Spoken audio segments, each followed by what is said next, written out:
Good morning, everyone. My name is Kimberly Craig. I'm the President and CEO of the Monterey County Business Council, and welcome today for joining us to our wonderful webinar. We are a membership-based organization that works collaboratively with private business, public sector, and nonprofit organizations. We are always looking to expand our network, and if you think we're doing good work here, we would love to have you as a member. That's just my pitch for the Monterey County Business Council. Our membership application can be found at www.mcbc.biz, Monterey County Business Council.biz. We are continuing our commitment to communication with you. When you registered, you gave us your email address, and we plan to have these free webinars weekly. We will let you know of upcoming webinars that drill down on more specific topics on this issue. Next week, we will go more in depth with the Paycheck Protection Plan. We know that we have a lot of questions and a lot of unknowns right now. So we expect to have more details in the next few days.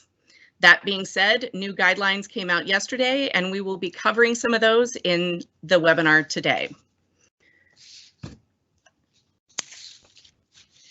I do want to thank our partners, the Small Business Development Center, the United States Small Business Administration, the City of Salinas, and the County of Monterey. And a shout out to Luis Alvarez of Alvarez Technology Group. He is the one that is producing the webinar today. As you can see, we do have a few housekeeping items just to make sure that everybody understands what's going on. We have over 700 participants today. So I know many of you are working from home right now. You are used to using Zoom and WebEx, etc. We just determined the best way to do this today is through Microsoft Teams. That way we can reach this many people. I figured, can you imagine a Zoom call with 700 webcams? Let's go over the agenda.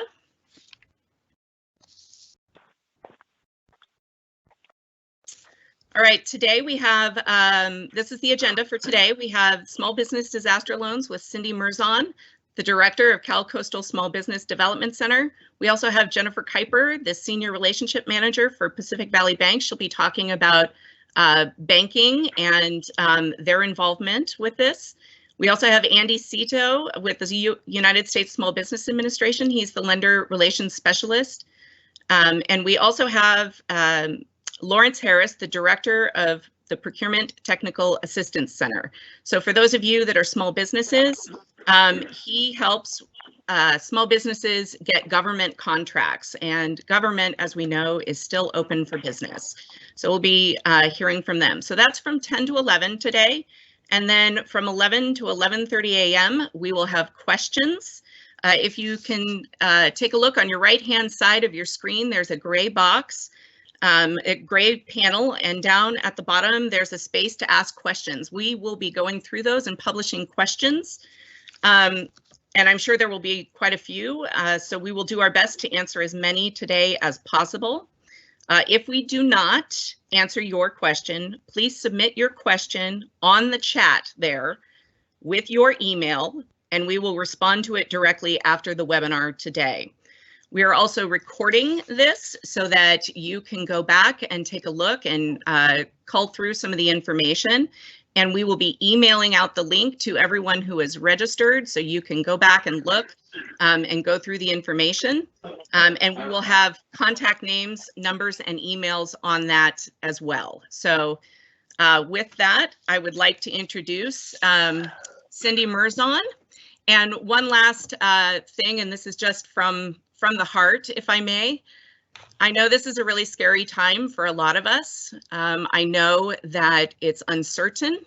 And what I would just share with you is that we are committed to ensuring that business continues to be successful in Monterey County. Welcome, Cindy. Thank you, Kimberly. Thank you and the Monterey Business Council for hosting this event. And I will start by echoing what you just said.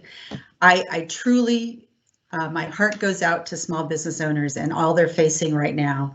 And we truly are committed to helping you as much as we can to survive this challenge and come back stronger than ever. So we are going to be talking about two disaster loan programs today.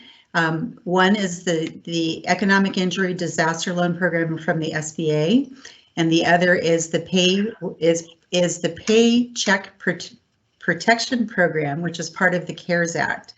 And I want to start with Jennifer Kuiper, from the Senior Relationship Manager from Pacific Valley Bank. She has another commitment that she needs to talk to us first so that she can get onto that. And it's really important, I think, for you to hear from a bank perspective how this Paycheck Protection Program is going to work. Jennifer? Thank you, Cindy. And I just want to echo both Kimberly's and Cindy's sentiments in reassuring you that your community is working for you, including your bankers, regardless of which institution you're with. I know we are all working really hard to digest the principles and the different features of the payroll protection program. So a couple of considerations that we're facing as a business ourselves is how we can deploy the plan as it was written effectively and efficiently, but still maintaining our levels of fiduciary responsibility. So as we move forward, I do believe that many banks will look to participate as well. But from a banking perspective, the liquidity that's required to inject into the community to make the payroll protection program happen, it's going to be a bit of a conduit, if you will, in the sense that the SBA will be reimbursing banks for their commitment on these payroll protection program loans. So there have been changing directives from both the U.S. Treasury and from the SBA. One of the challenges is the platform that banks are required to use to submit the information. It has its challenges on a normal flow of business days. So we're anticipating that we'll need to be very patient with the process, and I just ask that you be very patient with your bankers. We've gotten a handful of different directives from different segments of the government, and we've received different forms and different processes. The procedures are changing, it seems, almost on a hourly basis.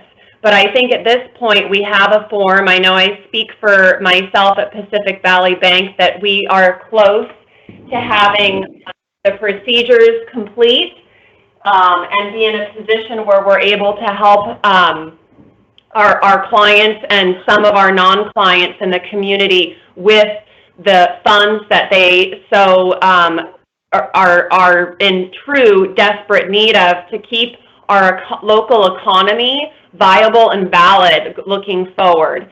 So we're here for you as a community.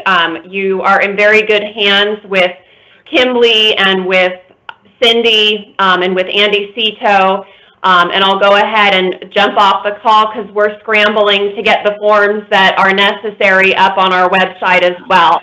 So thank you all very much. We will, as a community, get through this. Jennifer, thank you for sharing that information. I know that every bank is scrambling, so we appreciate you taking the time out of your day to chat with us and give us a little insight into what you're facing. Okay, so I want to welcome you all and thank you for joining us today. I'm used to doing in-person workshops and one-on-one sessions with businesses, so like you, our lives and our service delivery model has changed pretty much a lot in the past 17 days.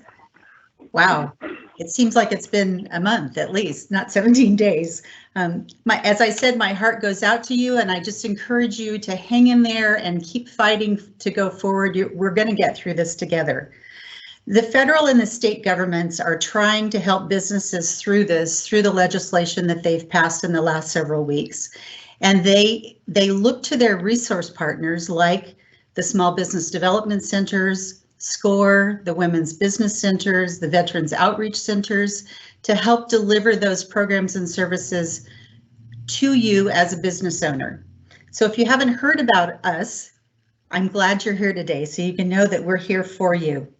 Your head is probably spinning with all of the information that's been coming at us through the media. I know ours is, as we try to stay on top of all of the changes that you just heard Jennifer talk about, and all of the available resources that are there, so that when we meet with you, we've got the most up-to-date information and can give you the best advice possible. So bear with us.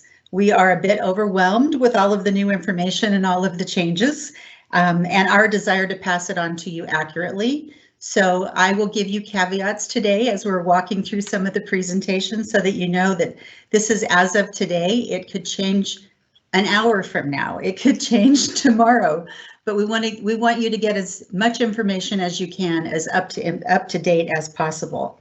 As you know, laws are passed by Congress, get signed by the president, and then it's handed off to the administration and staff to develop the guidelines and the regulations or the final rules for implementing that guidance. That's what's been going on since the CARES Act passed on March the 27th. It's pretty phenomenal that an 880-page law can be translated into implementation guidelines that are published a few short days. So from March the 27th to April the 2nd. So that gives you an idea of even the folks that are helping write the implementation guidelines are needing to understand what Congress had in mind when they developed that law. You're hearing the vision of what the media thinks when they read that law. So you may be getting some bad information. What you're hearing on the news may not be exactly what ends up in the final rules. So we're going to try to give you the best information that we can. I'm going to share with you a PowerPoint. All right.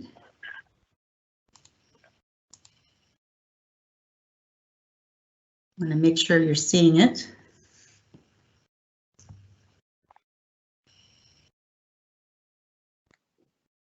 I don't want to start talking about it until you can see it. Can you see the slides? Not yet, Cindy.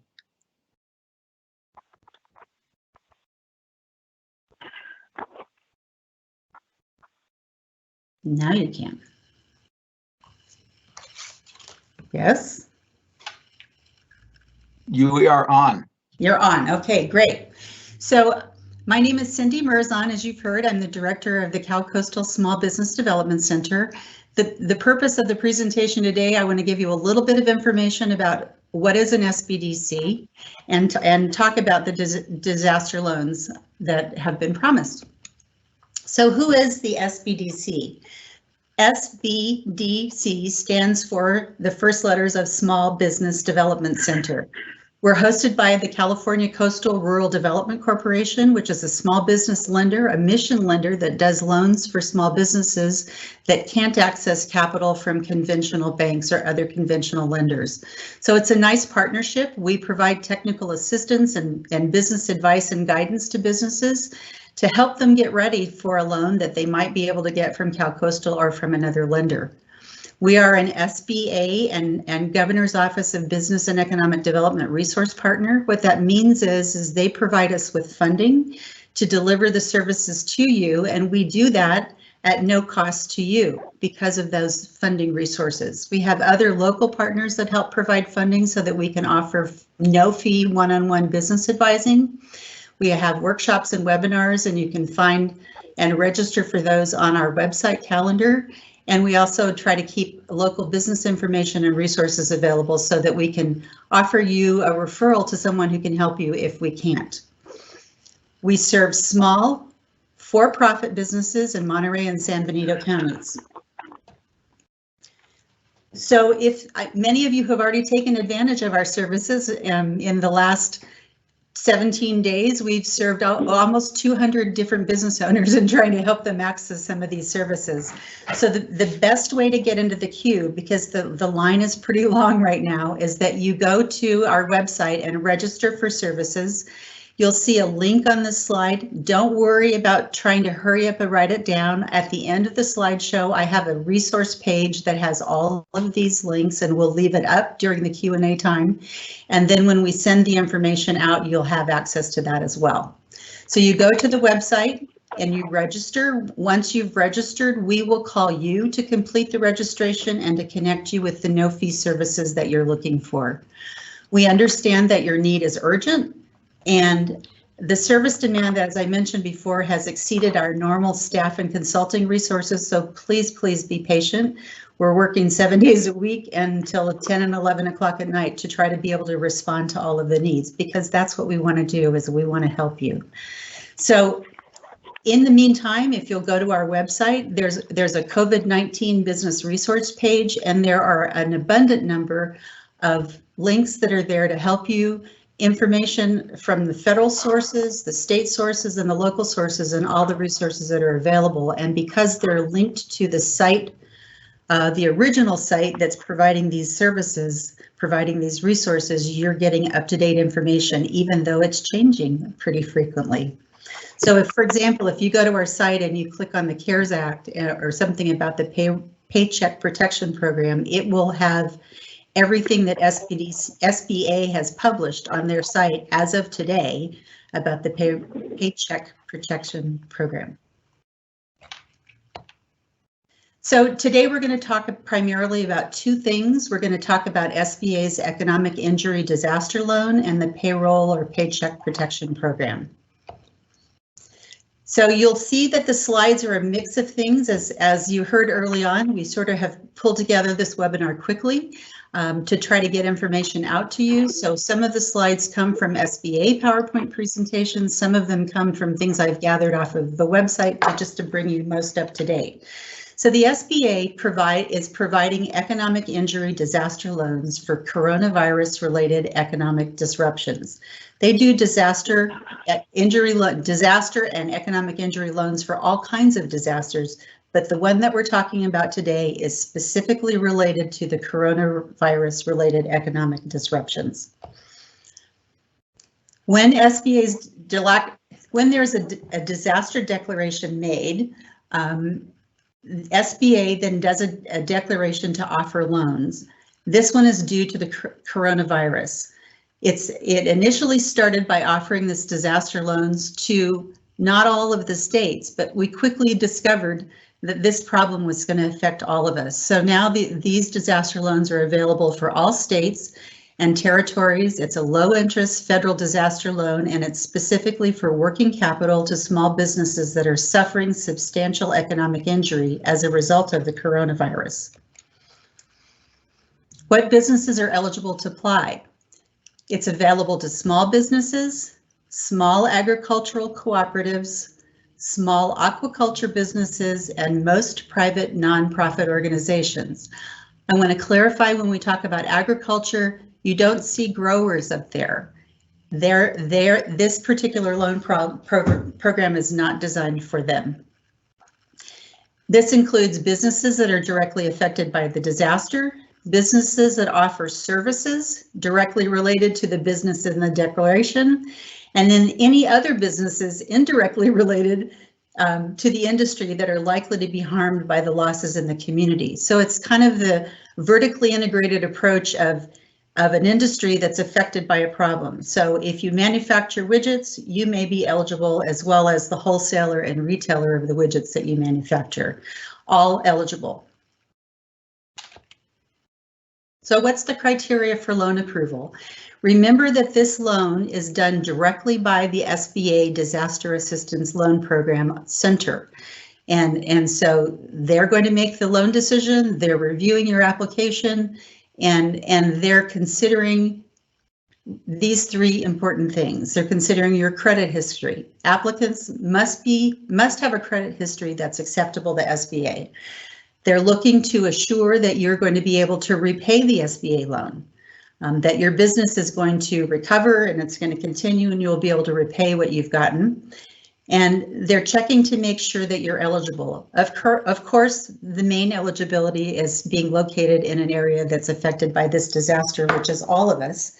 that you're not applying due to a downturn in the economy or for other reasons that are not related to COVID-19. So what that means is when you do your application, you want to be very specific about how your loss of working capital is related to COVID-19 and the shelters in place. So how much can you borrow? Eligible businesses may qualify for loans of up to $2 million. And the interest rate is pretty phenomenal for this disaster. It's 3.75% for small businesses and 2.75% for nonprofit organizations. And the terms for that money is up to 30 years. So the eligibility for these working capital loans is based on the size of the business. So not every business can get one of these loans, but it fits most of the businesses in our area. You must be a small business, and we'll talk a little bit further on in the slides what a small business is. And it also is based on the type of business and its financial resources. So how can you use these loan funds? Remember I said earlier it's working capital, so you can use it to pay fixed debts, payroll, accounts payable, and any other bills that could have been paid had the disaster not occurred. The loans are not intended to replace lost sales or profits or for expansion of your business.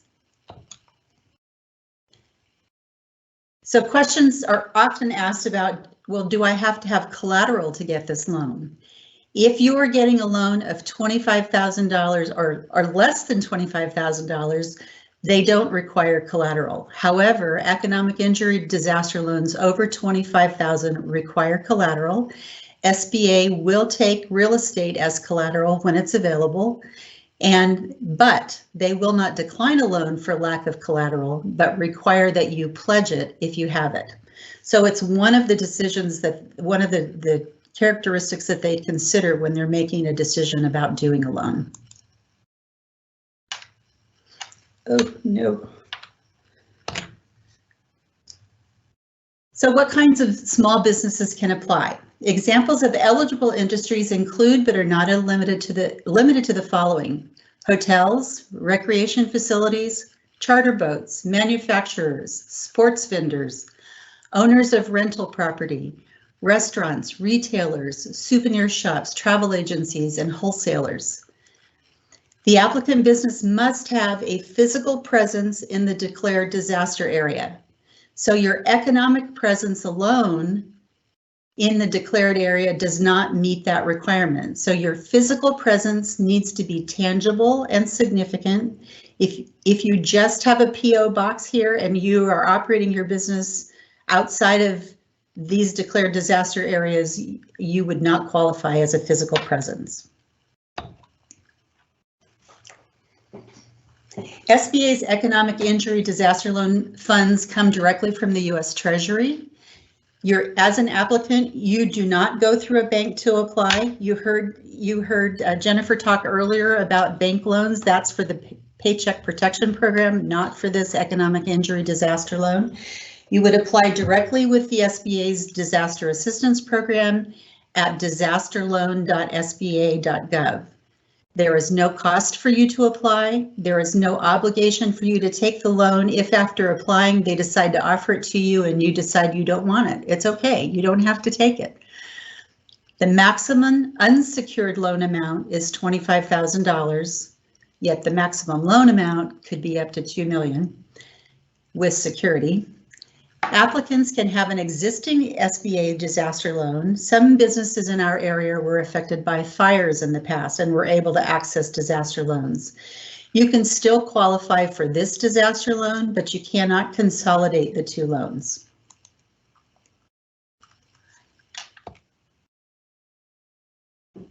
Uh-oh. I'm having a technical difficulty here. My slide is not moving forward. I apologize. Cindy, make sure you click on the screen on the PowerPoint and then try it again. All right.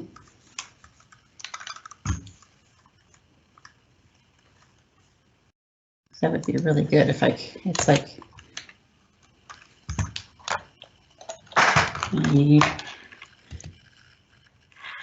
I thought maybe it was my mouse and it's not that. It's not gone to the mouse pad and it's not working either.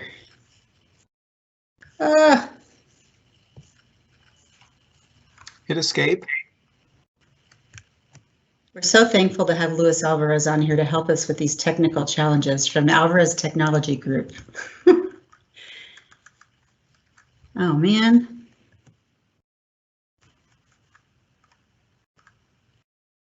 There we go. Let's see if that works.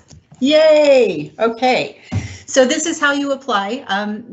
If you've been on that website in the last 3 to 4 weeks, you will find that it has changed from time to time. This is the current picture of the streamlined online application. And there's the link for that streamlined on application. You can always find it by just searching SBA Disaster Loan Assistance, and this will come right up. This is what the application page looks like. It is, you can see the 4 buttons talk about disclosures, business information, business owner's information, additional information, and summary. That is the entire part of the application process. So here's the streamlined process requirements. The SBA is collecting information through this online application to, in order to make a loan under this disaster program to qualified entities. So the first page is specifically designed to determine whether or not you are eligible for this economic injury loan. You'll find in the online application that it does not allow you to go forward to the next page if you've not answered all of the things that you need to answer on the page that you're on, or if something has happened on that page that determines you're no longer eligible for the program. Your loan cannot be fully processed or reviewed for approval if you do not submit all of the requested information. So pay attention to what they're asking for, both online and if you get a phone call from a loan officer or an email from a loan officer requesting additional information. SBA is relying upon business owners for self-certifications to verify that you're eligible to receive an advance. If you've not heard about this wonderful advance, there is an available cash advance of up to $10,000 if you apply for this loan. So you apply for the loan.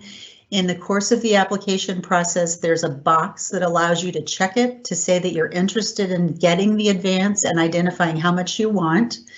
What will happen is you will be asked for your bank routing and account number, and that amount of money, up to $10,000, will be deposited as an emergency cash advance in your bank account within 3 business days. So applicants are providing as part of their self-certification that they're doing that under penalty of perjury, so that whatever you're putting on that application, you're telling the truth. SBA estimates the time for completing the entire application is 2 hours and 10 minutes, although you don't need to complete all of the parts. Kimberly went through the application process yesterday, I think. Kimberly, you can chime in if you would like on how long it took you to do it. So I applied for it last night, and it required my income from 2019, I think, my gross income, and then my net expenses, and it took me less than 10 minutes. So that's a pretty quick loan application. Thanks, Kimberly. Yep, no problem. This is essentially what you're going to look at on the very first page. It's going to ask you to choose one of those items. So I'm going to go through them quickly because this is where it identifies which businesses are eligible. If you are a business with not more than 500 employees, you might check that. But if you are an individual who operates under a sole proprietorship with or without employees or as an independent contractor, you would check that one. So you're going to check whichever of these statements best fits your situation. So you can be a cooperative with not more than 500 employees, an employee stock ownership plan with not more than 500 employees. Do you get the drift on the 500 employees message? That's SBA's normal definition of a small business.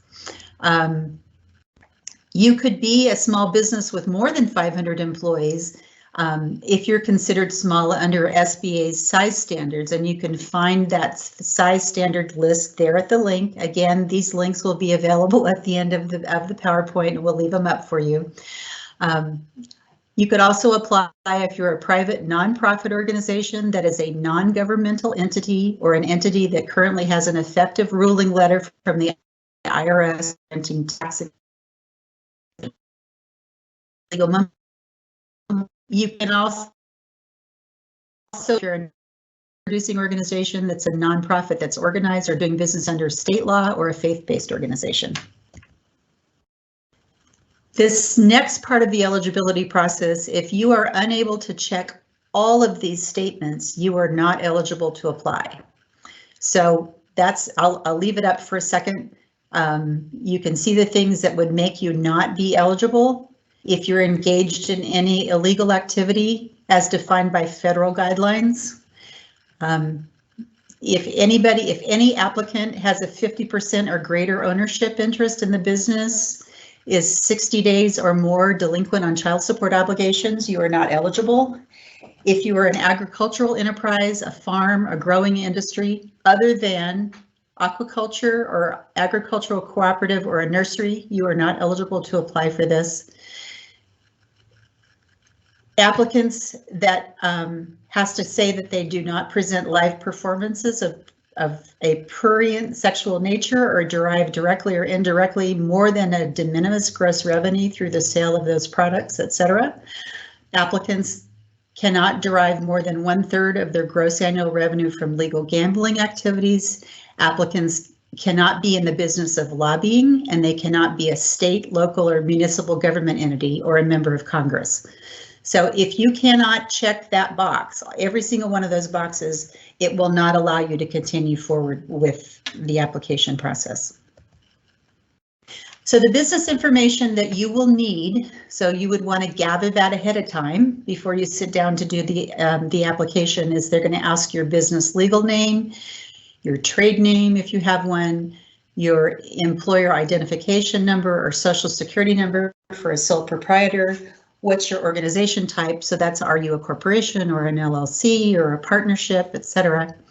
Are you a nonprofit organization? Are you a franchise owner? They want to know what your gross revenues are for 12 months prior to January 31st, 2020. So get those statements out before you sit down at the computer. They want to know your cost of goods sold for 12 months prior to January 31st, 2020. They want to know if you're a renting business, if that's what you do for a business, have you lost rents due to the disaster? If you're a nonprofit, they want the cost of operations for 12 months prior to January 31st. If you're a faith-based entity, they want your annual operating revenues for the 12 months prior, and they want you to list any secular social services that are being provided by this faith-based entity. They're also looking for compensation from other sources received as a result of the disaster. So if you've gotten a grant or another kind of loan to help offset your losses, they want to understand whether or not you're asking for duplicative funding for the same losses. They want you to describe any other sources of compensation that you may have for that. They then want your primary business address. They don't want a PO box, because remember, one of the eligibility requirements is that you have a physical presence in the area. They want your business phone, fax, email. They want to know what your business activity is. It's a drop-down category. You just choose what best fits for you. Same thing with business detail activity, a drop-down. And they want to know how many employees you had as of January 31st, 2020. You go through the process, you fill in the business owner's information and any additional information they request. In the additional information is where that little checkbox is for the advance the cash advance that you'd like to get. So don't forget to do that. You'll get a summary of the application, and then you will receive a confirmation number when your application has been accepted. Wait to hear from the SBA loan officer. It's going to take a little patience. There are folks that have applied quite a while ago, and they take them in the order of the queue. So be patient. Additional information that you need to know about this program is if you applied before March the 30th and one of the earlier versions of the application process, resubmit your application. That gives you the ability to apply for that up to $10,000 emergency advance. All you have to do is check the box when you do this streamlined application, have your bank account and routing information available, and as I had mentioned earlier, they direct deposit that amount into your business banking account within 3 business days. The advance is yours to keep, whether or not your economic injury disaster loan application is approved. If your loan is approved, you will have a 12-month deferral on the initial payment. What that means is that the interest will accrue during months 1 through 11, but you don't have to make a payment until month 12. If you have more than one business, multiple businesses can apply. You would apply for each entity that has an individual tax ID number. There are no points, no fees, or prepayment penalties should you take the loan and decide to pay it off early. You cannot use this to refinance existing debt. Okay, so something to consider. This is not a grant. It is not a gift. They are expecting you to make payments. And so there's just an example of what, what that interest might look like and what the payment might look like. If you were borrowing $25,000 for 30 years at 3.75%, it's going to be $116 a month. So you can see the others, just to give you an idea of what you might be expecting. So I'm going to move on next to the Paycheck Protection Program, tell you a little bit about that. When we get to the end of both of them, we have a couple of quick presentations and we'll take questions at the end. So the Paycheck Protection Program is a direct incentive for small businesses to keep their workers on the payroll. That's the whole point of the program. As I said earlier, it was approved by Congress on March the 27th. The regulations were released on April the 2nd. Additional instructions and revisions were released this morning. And today is the first day that businesses with employees can apply, provided that you can find a bank who has their process in place. You heard Jennifer talk about they're working on it right now, who has their process in place that's ready to take and start processing the loans. But Congress has said it's available and open should the bank be available to provide it. So then next Friday, April the 10th, businesses with no employees can start applying. So the main things around this is that this particular program forgives loans if all of the employees stay on the payroll for 8 weeks and the money that you get from this program is used for payroll, rent, mortgage interest, or utilities. You do not apply through the SBA. You do not apply through the SBDC. You apply through an SBA 7 lender that is participating in this program. So most of you I know are saying, so who's participating in the program? Well, you heard from Jennifer from Pacific Valley Bank earlier that they're participating. I will tell you of the lenders that I have been told are participating. My advice to you is that you go to your bank, your business bank with whom you have a relationship. They know you, they trust you. Your best option is to always get your loan from the bank that you normally do business with. So ask them if they're doing one of these loan programs. If they're not, encourage them to do that. They need to know that the businesses need their help. So most banks in the area are SBA 7A lenders. Those who have indicated that they're likely to participate in this program so far are Pacific Valley Bank, Pinnacle Bank, Monterey County Bank for their existing customers, and Bank of America has said that for their existing customers that have, I think what they called it a full relationship banking arrangement. So they have a business banking account. So that's all I know in terms of banks right now. We're going to continue to be reaching out to our banking partners, and hopefully more will come online as time goes forward. So who can apply for the PPP? So any small business with less than 500 employees, again, you see the 500, the small business definition, including sole proprietors, independent contractors, and those that are self-employed.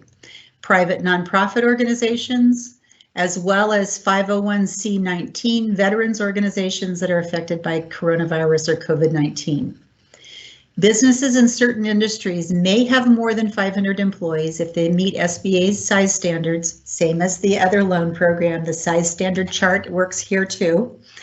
Small business in the hospitality and food industry with more than one location could also be eligible if their individual locations employ less than 500 workers. So if you have 12 restaurants, if each of those locations have less than 500, so less than 500 workers, you could apply, even though your total might be more than 500. So loan details and forgiveness. The loan will be fully forgiven if the funds are used for payroll costs, interest and mortgages, rent, and utilities. Now, their concern is they expect that this money is going to be used up very quickly in the process. So there's a couple of things you need to know. One is you need to apply as soon as possible if this is a loan program you're interested in seeking.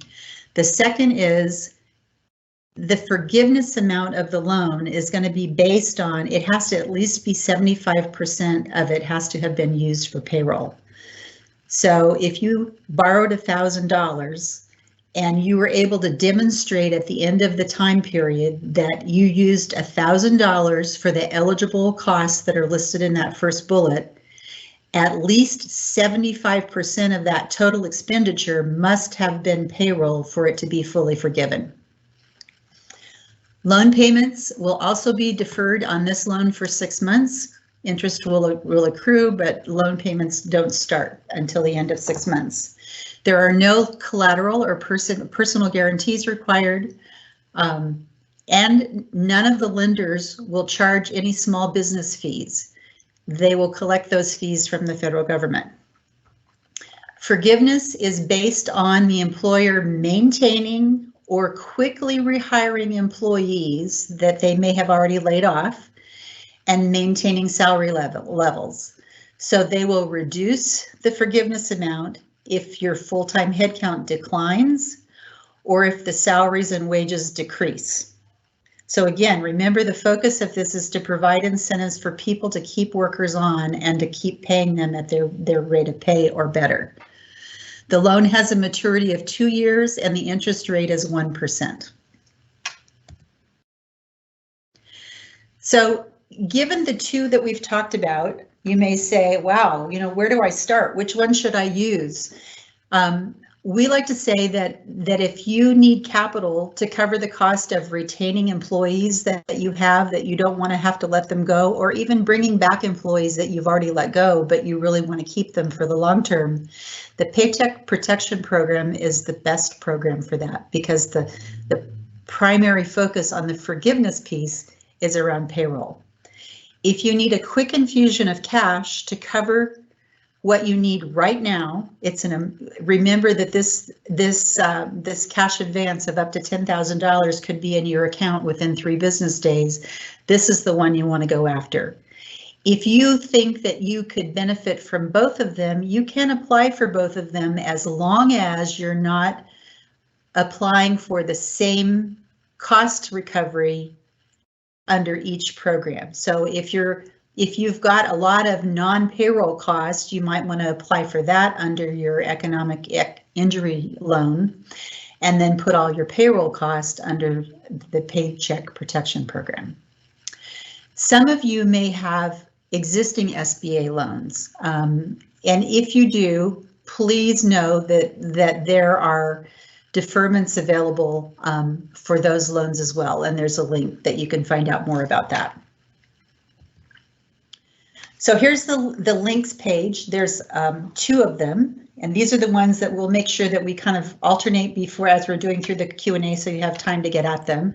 So remember, for business assistance, you can register for SBDC services here. And don't forget that we have a great COVID-19 business resource page. You can connect to all of these loan application pages I've been talking about from that page. And if you can't remember any of those links, just look up calcoastalsbdc.com and you'll find all of what you need right there. So if you need to remember the link for economic injury disaster loan, you can go, this link will take you directly to the loan application page. You can also search the SBA disaster economic injury loan and it'll bring the page up for you. If you have questions, you can call an SBA 800 number, and there is an SBA email address for the disaster customer service at sba.gov. I will tell you, Andy, you can correct me if I'm wrong. I heard that a week ago that they had already taken in 1 million applications for this loan program. So you can imagine they are probably getting at least 1 million, if not more, emails and calls from people. So people are not getting responses very quickly because they're scrambling to process these loans. So that may not be the best thing for you to do. If you've got questions and we can help you, give us a call. We'll try to help answer those questions first. If we can't answer them, what SBA is telling us is that you need to just be patient. They will get back to you. The Paycheck Protection Program, there's a PPP SBA website there. You can go to SBA's website and just type in Paycheck Protection Program and you can find all the information that I spoke with you about today.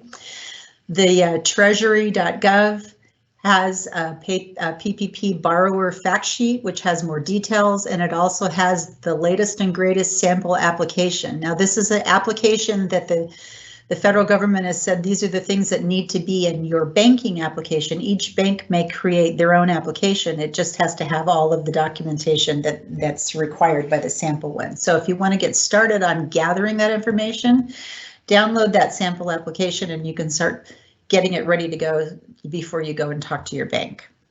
Here's the SBA size standards link and the SBA debt relief program link again.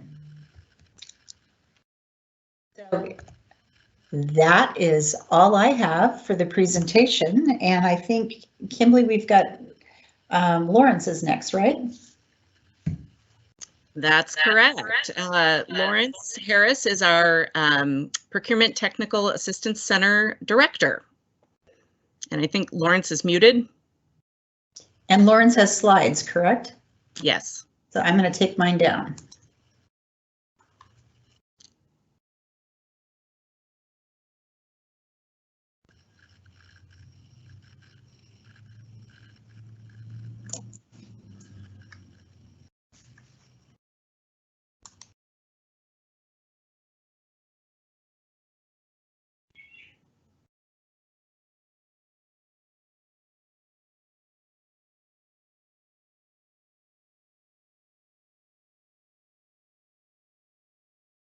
All right, and Lewis, I think Lawrence is muted, so if you can also unmute him so that he can speak to his slides.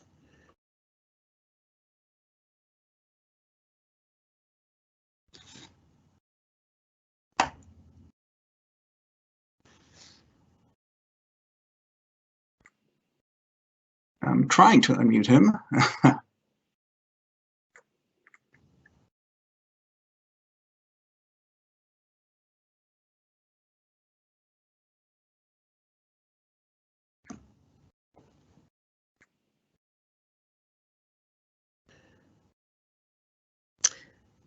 Well, while we're working on that, perhaps we can go to Andy Cito to talk a little bit about the Small Business Administration and their participation, obviously, and commitment.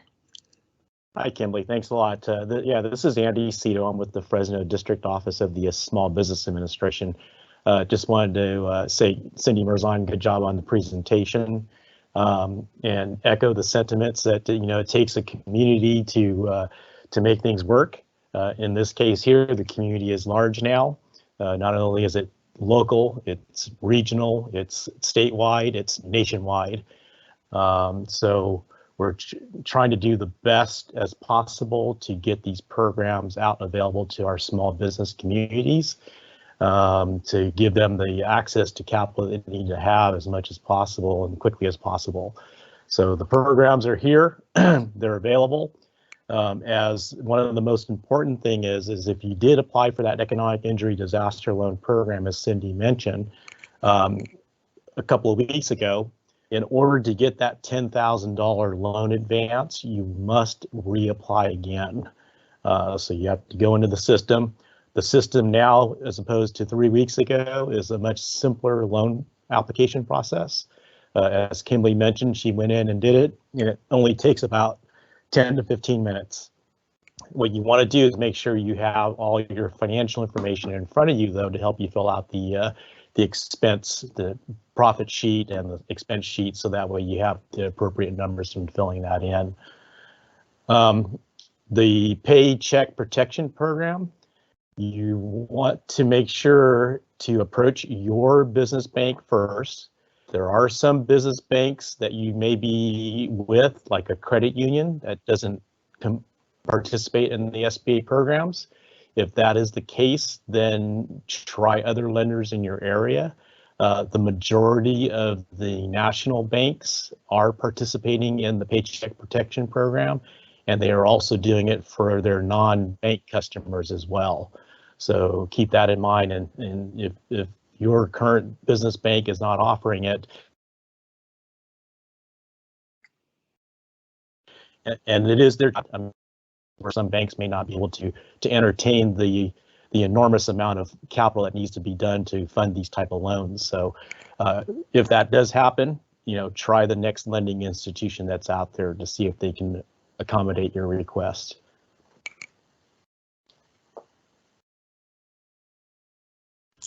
Thanks, Andy.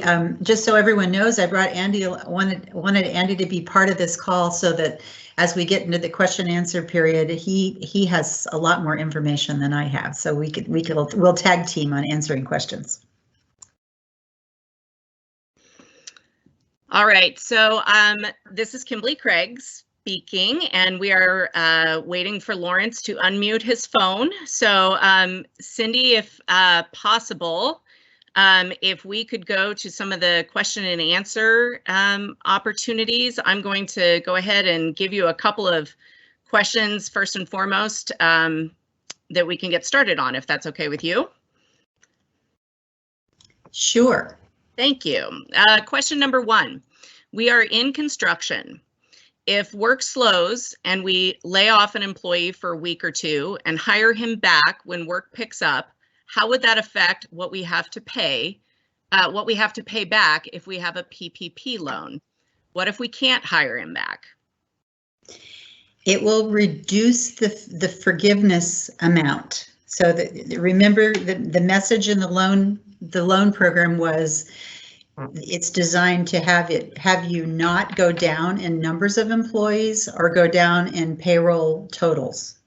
So if you do that, you'll still have the loan, you just won't have some portion of it forgiven. Excellent, thank you. Yeah, the key thing on that is, this is Andy, sorry. The key thing on that is, yeah, they want you to maintain the same wages that you were paying.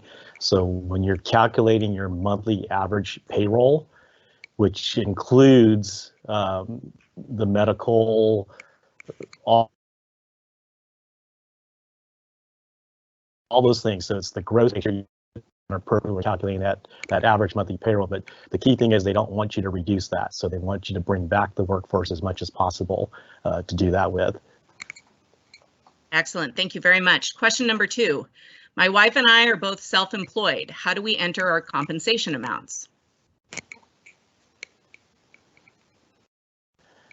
You enter, go ahead, Andy. From what I understand, for self-employed or independent contractor types businesses, what you want to do is you're going to need to provide more financial information probably. You're going to need to show within your Schedule C or your 1099s what you've been earning. So in a lot of cases on the Schedule C side, it's whatever your net profit is that's what you're reporting on your taxes, that is going to be your possible income on that. So that's what the lenders under the PPP program are going to be looking for. Excellent. Thank you. Question number 4.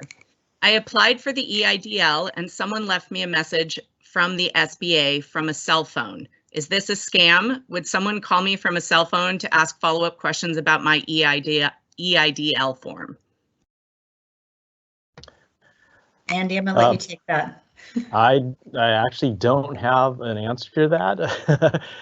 I know they've got some of the loan specialists that are working remotely. So there could be a scenario where that could happen. If there's a concern, I would call the toll-free number and then ask to speak to your case manager that's assigned to your loan application. And then that way, that would make you more comfortable in that way and then getting a hold of that individual. Excellent, thank you. Question number 5, regarding the PPP, if my employees are down to part-time, can we get the grant for the lost wages that they would have been paid before COVID? The intent of the PPP is to bring them back. So yes, I mean, it's looking at your wages from the prior year for the 12 months before, or not the 12 months. It'll look at the prior wages, and then it's looking to see that you're going to maintain or increase that. So yes, you can try to recover the cost of bringing them back on full time. Excellent. Will CalCoastal be providing the EIDL and PPP loans? I already have a relationship with them. EIDL is, remember, it's a direct loan from the SBA. So CalCoastal doesn't get involved, just like none of the other lenders in the community do. You're applying directly with the SBA online, and the SBA makes the loan decision and provides you with the funds. The PPP loan, there's some question as to whether or not CalCoastal, who is a mission lender, is eligible to do the PPP loans because they are not an FDIC depository lender. So the answer to that question is I'm not sure yet. If the rules change, perhaps. Okay. Next question. I'm the director of a public charter school, which is also a nonprofit 501c3. Are we eligible to apply for the PPP? I believe so. Yeah, from all the documentation, at least all 501c3s are eligible. Normally, under our regular SBA programs, they are not eligible. But under these disaster programs, the 501c3s or private nonprofits are eligible now. Great. Next question. I'm a sole proprietor. Can I just take my EIDL form to any bank for the $10,000 grant? Do I have to go to that same bank if I decide to go with an SBA loan? The EIDL loan application is directly with the SBA, not with the bank. And in order to access the up to $10,000 cash advance, you have to apply for the EIDL through the SBA streamlined online application that I described. Great, thank you. Next question. We are a home-based business in Seaside for the past 10 years, operating a wedding business. Does that make us a physical presence? Yes. Excellent. Any info on how one can track the progress of an SBA EIDL loan? The simple online application seems to drop into a black hole, no email confirmation, nobody at the call center can confirm if they have the info, and they talk about checking with your online account. Thank you if you have any info. It sounds like maybe they were one of the original applicants. Andy, I'm going to throw that one your way because I don't have any information on that. Yeah, from what I've seen is that you should have received at minimum an email confirmation with the loan number. So if you did not receive that, it may not have went through. So if it did not go through, then more than likely you're going to have to reapply again.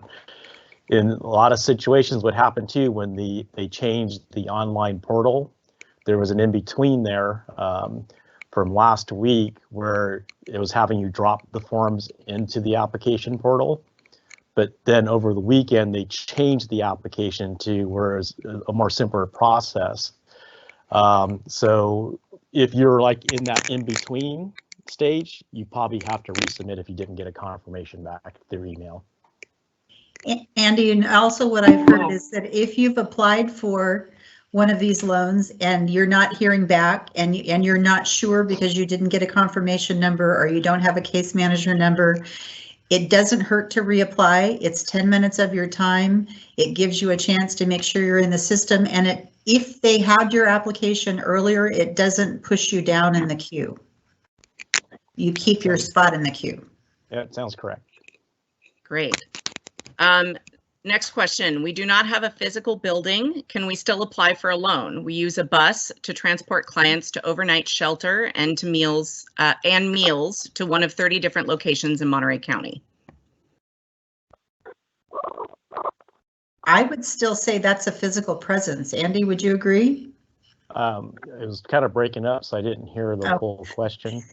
They don't have a building. They have a bus where they transport clients for different services. Okay, they're like a transportation service, medical transport, or? Sounds like it. Yes. But Yeah, they're doing business physically in this county. And if they're getting all of their billings and so forth, it's more like a home-based business, then home-based businesses are eligible. Mm-hmm. Excellent, thank you. Next question, what should we do if we have not received the $10,000 loan advance after 3 business days? Yeah, that I don't know. It could be that they're inundated right now, so it may be a little bit of a delay. All right. Next question. If you have 2 separate types of businesses with employees, are you able to apply for both types of the businesses? Each has a separate EIN number as well. Yes. Great. Can a 501c6 nonprofit apply? Okay, that has been a big question. Under the wording, it says private nonprofits. Mm-hmm.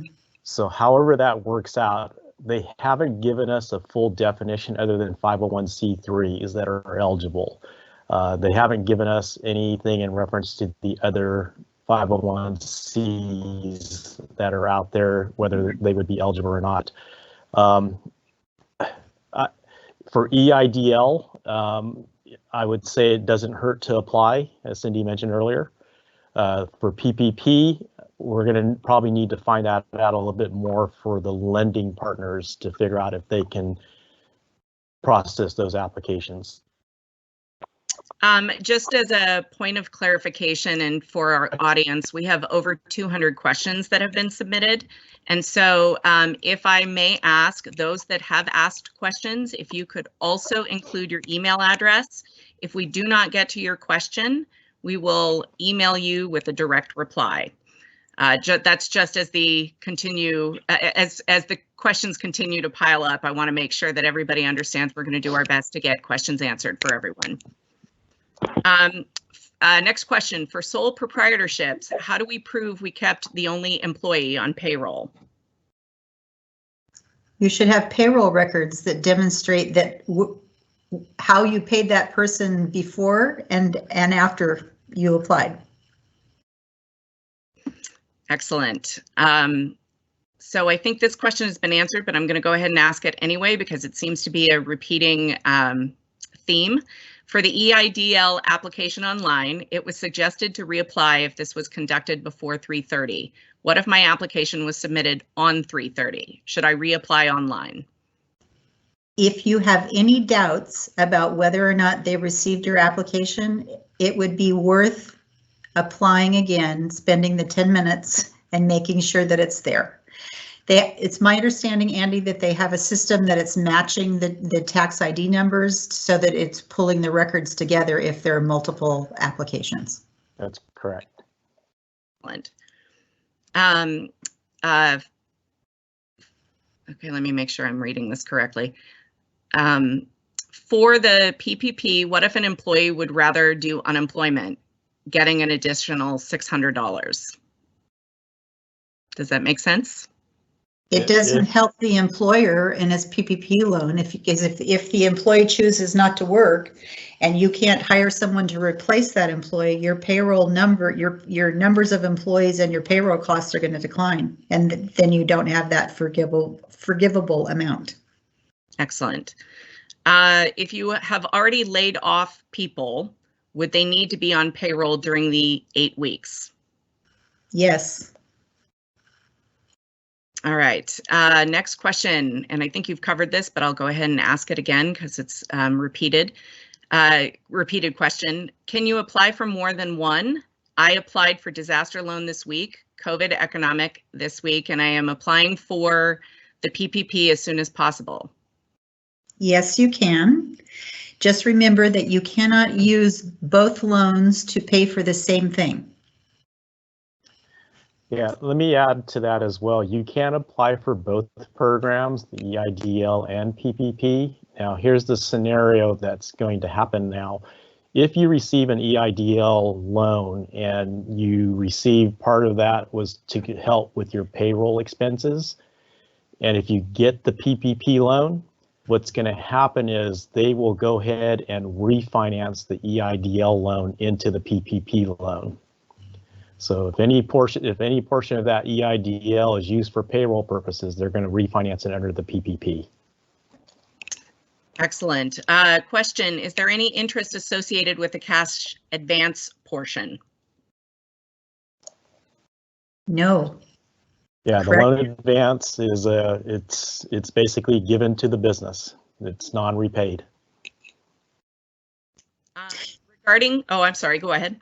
I was just going to add too that, and Andy, you can correct me if my understanding is not right. If someone applies, I'm going to use an example. If someone applies for a $20,000 EIDL loan and they want that $10,000 cash advance, they'll get the $10,000 cash advance, and when their loan is approved, they'll get the remaining $10,000, correct? From what I'm understanding is the $10,000 is automatic, no matter what, and then whatever the amount that the loan specialist calculates as what they can receive under EIDL is what's going to be offered. Excellent, thank you. Regarding PPP for loan forgiveness for payroll, I've read that the 8-week payroll period begins when the CARES Act was enacted, and I've also read that the 8-week payroll period begins when the loan is originated. Which is it? I don't know off the top of my head, but I will look through what I've got in front of me real quick. Unless Andy, if you know. I don't know, but I gotta assume it's when the documents are signed with the lender and then they're ready to fund the loan. So just like a normal loan, it would be based off of the date that the loan is funded. Great. Next question. On the EIDL app, I checked the first box, business with less than 500 employees, and should have checked the second box, sole proprietor. Should I reapply? I don't think it's going to make a difference when you talk to the, do you think, Andy, they're both eligible categories and the loan officer will clear that up when they talk to you? Yeah, I didn't know if it allowed you to check 2 boxes, but it doesn't. Yeah, so they mistakenly usually, checked the wrong box. Okay, yeah. So yeah, I mean, those 2 are eligible businesses. So it, you know, at the time they get contacted, they can make that correction at that time. Next question. You mentioned that these SBA loans don't apply to farmers and growers. What resources are available for these businesses? Okay, from what I hear, the state of California does have a program available for farmers and growers. It is a loan program though, so it does have to go through a lending institution. And the guarantee that the lending institution will receive through the state of California program is a 95% loan guarantee. California Coastal Rural Development Corporation there in Salinas is a state guarantee lender, so they do offer that program. Excellent, thank you. If I just loan my small business to get through the winter months to make payroll, can I include the loan to myself as part of the payables? Can you read that one again? Of course. If I just loaned my small business to get through the winter months to make payroll, can I include the loan to myself as part of the payables?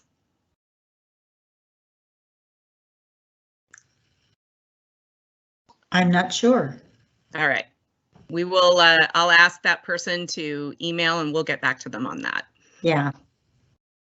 Next question. I have salespeople who get salary plus commissions. Do both count towards the total dollar amount of payroll? Obviously, commissions will be lower during this time period. We are continuing to pay salaries for all. Yes, it's total compensation costs. So I think when Andy was going over that, some of the information cut out, but it's all of your compensation costs, including benefits related to an employee. All right. Now, any employees that are making $100,000 or more would not be included in that calculation. So you would have to subtract that amount out. The amount above the 100,000, as I understand it. Correct. Yeah, so you can include all of the payroll related up to 100,000 for an individual. Excellent, thank you. Next question, for the PPP loans, does payroll include fringe, including payroll taxes, FICA, and employee benefits? Yes. Great. I run a 501c3 nonprofit and we have a volunteer staff. Can we use the EIDL to cover project expenses, in this case, educational activities for children? I don't know the answer to that, because we don't work with nonprofits, so. Understood. Andy, do you know? No, I don't know the answer to that either. That We'll would probably be something that we discuss with the loan specialist. I just once again want to announce that this webinar will be available. The whole recording will be available. If you have additional questions, we're now at almost 250 questions. So I want to acknowledge, if we do not get to your question, please include your email address with your question and we will answer them directly. Additionally, if you have questions about the webinar itself, we will be sending out the link to everyone who is registered for it so you can review it. Next question. I am a home-based wedding photographer. Does our private mailbox address used for our mailing work, non-PO box, does our private mailbox address used for our mailing work? It's a non-PO box since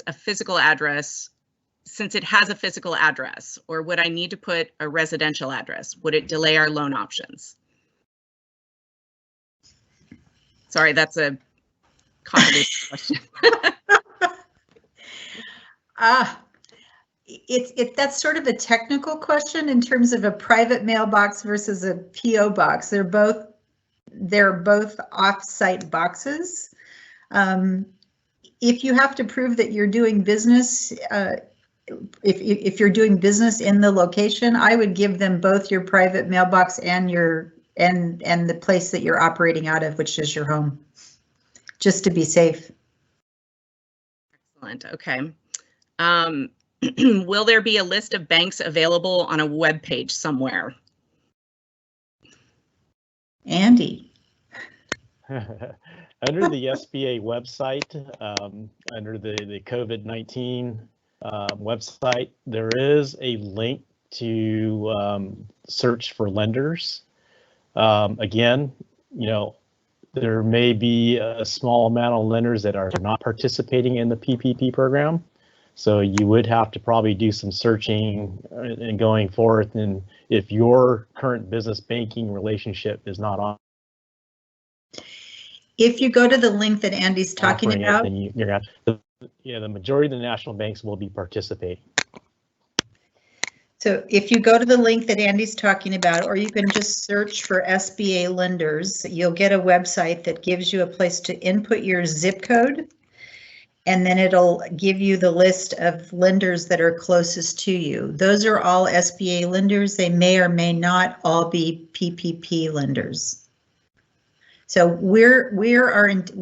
SBDC is endeavoring to find out who locally is doing PPP loans. And as soon as we get that information, we'll start including it on our website. But at this point, we don't have real solid information yet. Excellent. I have a question from Pacific Rep Theater. We have both full-time and part-time hourly employees, as well as contract workers who are only employed during shows. If the restrictions are still in place for the next 8 weeks and we can't rehearse or perform shows, we can't hire them back. Will that hurt us in terms of loan forgiveness? Yes, because it will affect your payroll numbers and your employee numbers. Excellent. Next question. You stated EIDL does not cover lost sales, but if your company cannot cover its payroll and administrative costs, how does the SBA determine the value of the loan? Is it just based on your available collateral? We're talking about EIDL, right? Yeah. They look at your prior year's expenses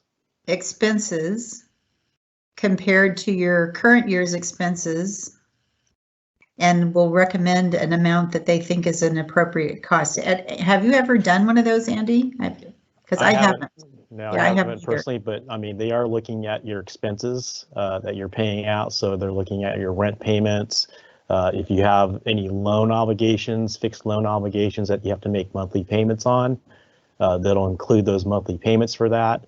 If you have accounts payables, things like that. So all the expenses on a daily operational basis, that's what the EIDL program will look to provide assistance under. Great, thank you. We have about 2 more minutes worth of questions, and then Lawrence is on the line. So we are going to flip back and let him end the show. So let me get to a couple more questions for you two, and thank you very much for your time and answering those questions directly. We are also in construction. Work is currently steady. However, it may slow down, or rumors that the county may stop all construction. With a PPP, is there a weekly hourly minimum to meet for each employee, or do they all need to show 40 hours a week? What happens if we need to lay off half due to the lack of work during the 8 weeks? If any of the above, what rate do we need to pay back the loan? You may not be able to answer all of that.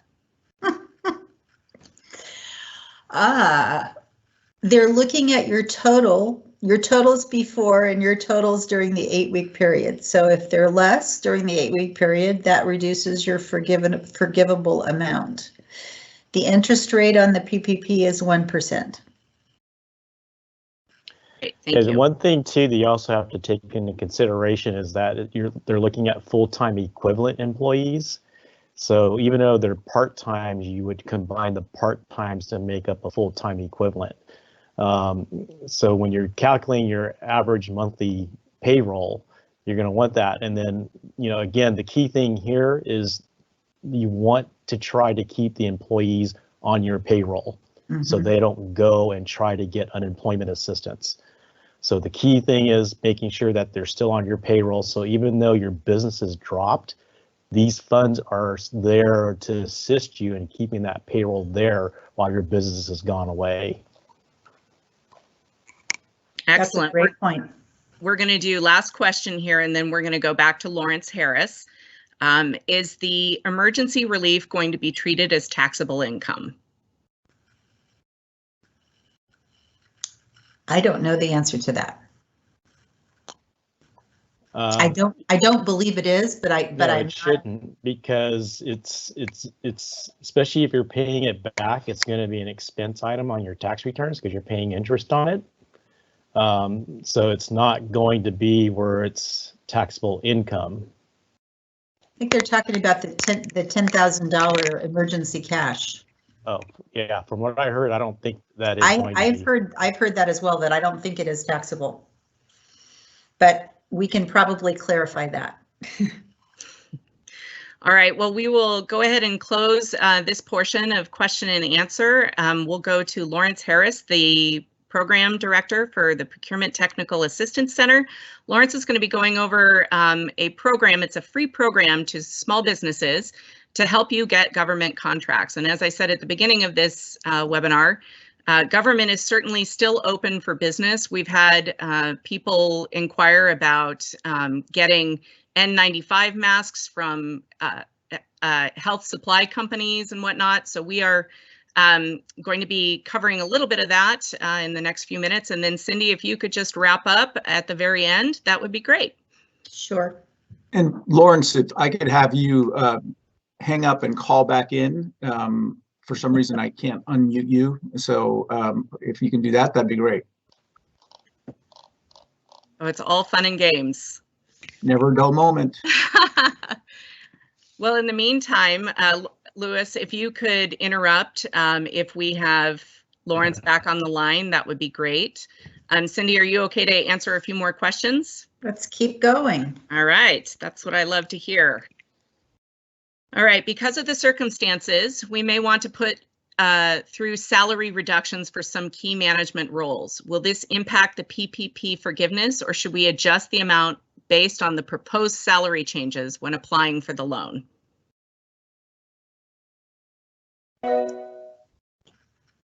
If you're reducing it, it will affect the forgiveness amount. The calculation that you're applying for is based on a formula that of your prior expenditures. So I don't think you can manage that. Okay. Next question. We had an employee give notice to accept another position. Will this impact our PPP forgiveness since it was the employee's choice and not an action we initiated? Yes, they want you to hire a replacement. Excellent, thank you. Let's see, it's a repeat question. What if I don't have any work for my employees? Am I paying them the full amount to stay home, or can I have them do things outside of their scope of work? That's an HR question, Yeah, as opposed to a loan question. I'm going to pass on that one. That's a fair comment. Here's a question. We have one employee remaining on payroll to ensure minimum operations and cover administrative tasks and public communications while we are shut down due to COVID-19. Since we are not an essential business and cannot be open to the public, there is not any work available for staff, even if we bring them back onto payroll at their normal pay rate and at their normal pay rates and hours. In fact, the shelter in place order prevents us from having them physically come into work, even if there was work to do. So if we receive a PPP loan to cover the one remaining employee along with other expenses that are covered, will the loan still be forgiven even if we don't bring everyone back onto payroll? Here's an example of where I think you want to carefully look at which of the two programs are better for you. And if it even makes sense to apply for the PPP, you may be better served by going for all that you need under the EIDL loan. Excellent. Well, I think that's it. I think we have Lawrence on the line finally. We do. Excellent. Lawrence, are you ready to speak on government contracting? Oh, it's all fun and games. I believe I am. Can you hear me? Oh, good. Excellent. Thank you. Yes, go ahead, Lawrence. Okay. Hang on. Excellent.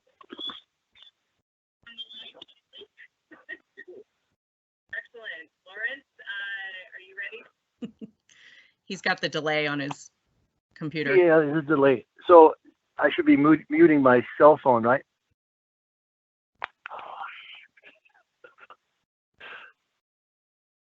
Mute your PC, not your cell phones, because you're talking through the cell phone.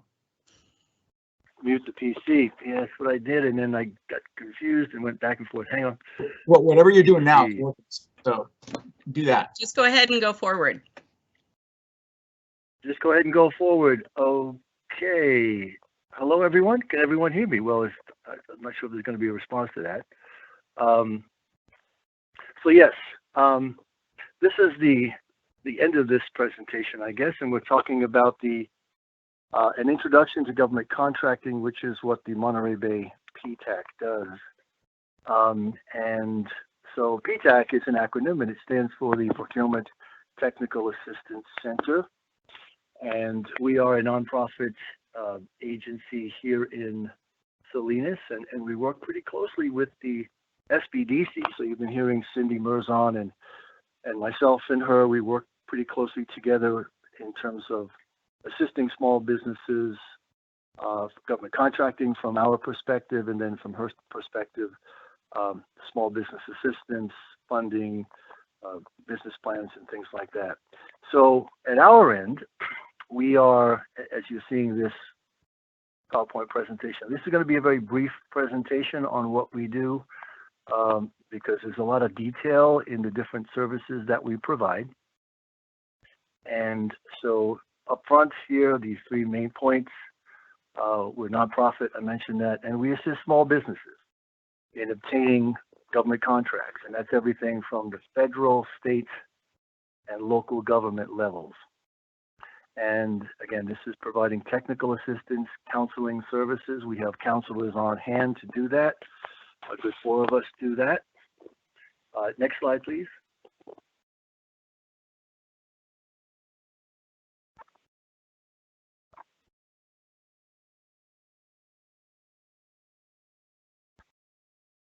I know there's a bit of a lag here, unfortunately.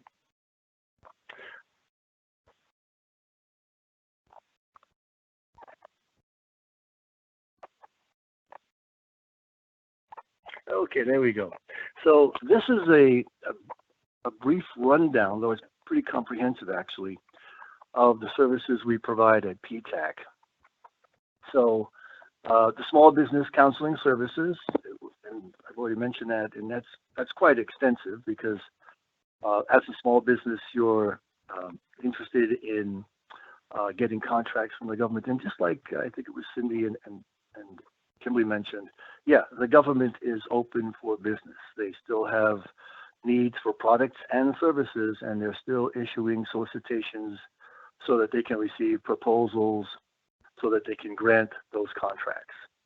So we are the facilitator of that process between the government agencies at all levels and private businesses like yourselves.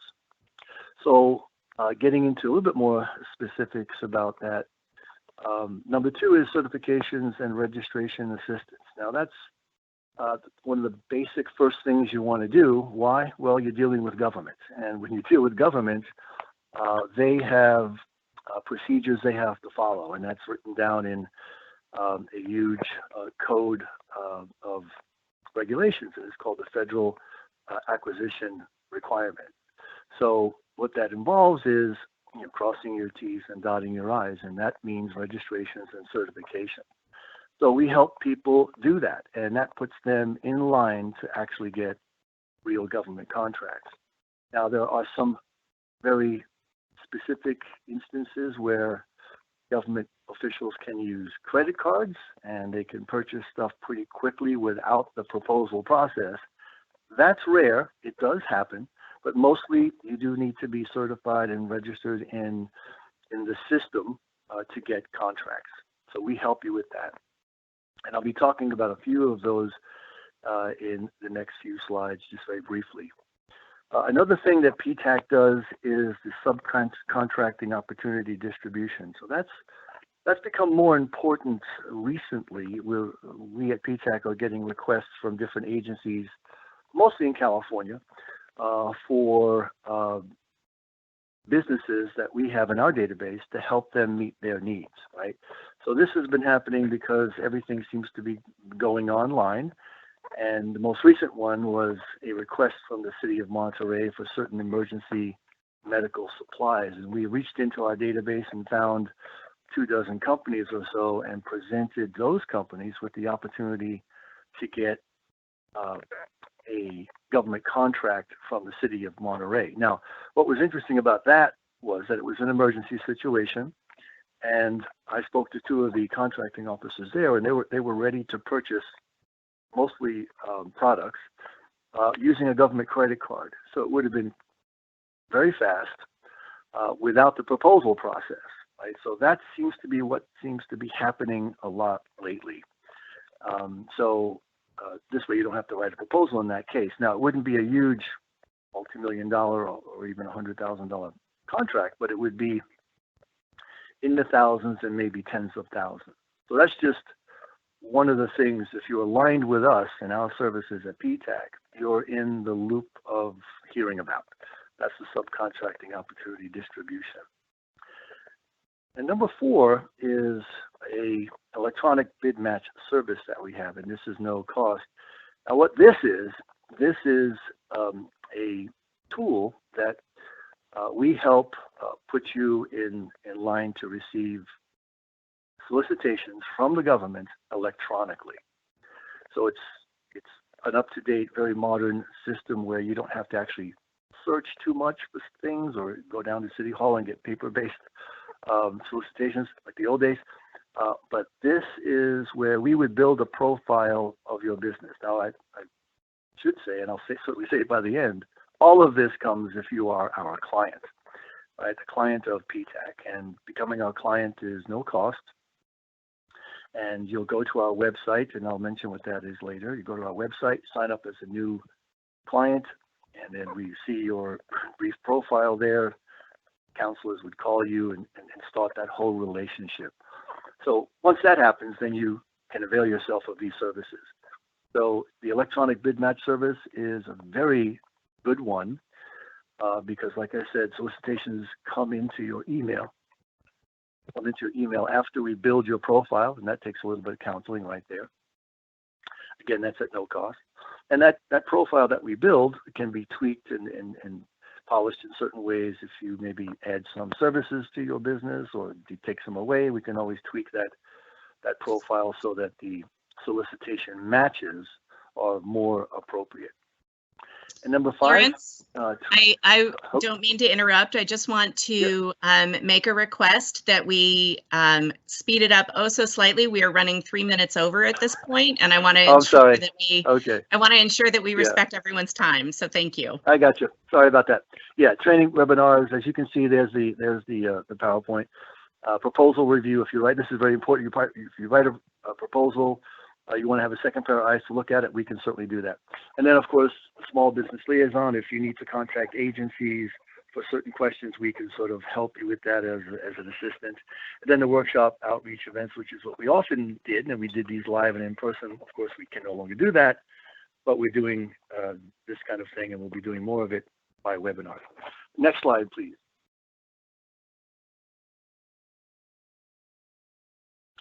A little bit of a lag there, and I think it's going to talk about our service area, and there might be a little map on that. So there's the service area, 15 counties, essentially the middle part of California. So, but this is not written in stone. I mean, if you're outside these counties, we will certainly assist you in government contracting, no question about that. Next slide, please.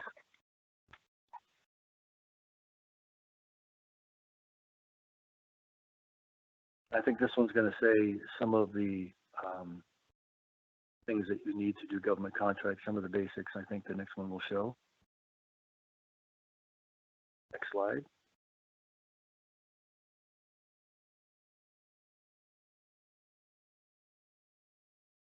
Yeah, it might mention certain registrations. Yeah, so this is kind of a conclusion, but how to get started, become a PTAC client, register our website. That's our website at the bottom right-hand corner right there. There should be a box that says sign up as a new client.